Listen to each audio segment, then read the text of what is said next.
புதுக்கோட்டை மாவட்டம் வேங்கிவேல் குடிநீர் தொட்டியில் மனித கழிவு கலக்கப்பட்ட விவகாரத்தில் அதே பகுதியைச் சேர்ந்தவர்கள் முரளி ராஜா, சுதர்ஷன், முத்துகிருஷ்ணன் ஆகியோர் குற்றம் செய்ததாக சிபிசிஐடி போலீசாரால் நீதிமன்றத்தில் அறிக்கை தாக்கல் செய்யப்பட்டுள்ளதாக உயர் நீதிமன்றத்தில் தமிழக அரசு தெரிவித்துள்ளது.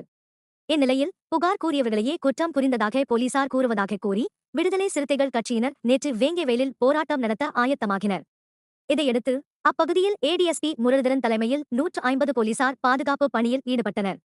மேலும் வேங்கிவேல் மக்களைத் தவிர வேறு யாரையும் ஊருக்குள் செல்ல அனுமதிக்கவில்லை. இந்நிலையில் வேங்கிவேலுக்கு செல்ல முயன்ற விசிக மாவட்ட செயலாளர்கள் வெள்ளை நெஞ்சன், இளமதி அசோகன் உட்பட அக்கட்சியினர் 8 பேரை போலீசார் தடுத்து நிறுத்தி கைது செய்தனர். இதற்கு வேங்கிவேல் மக்கள் சிலர் எதிர்ப்பு தெரிவித்தனர். மேலும் புதுக்கோட்டை பழைய பேருந்து நிலையம் அருகே விசிக மாவட்ட துணைச் செயலாளர் கலைமுரசு தலைமையில் சாலை மறியலில் ஈடுபட்ட 28 பேரை போலீசார் கைது செய்தனர்.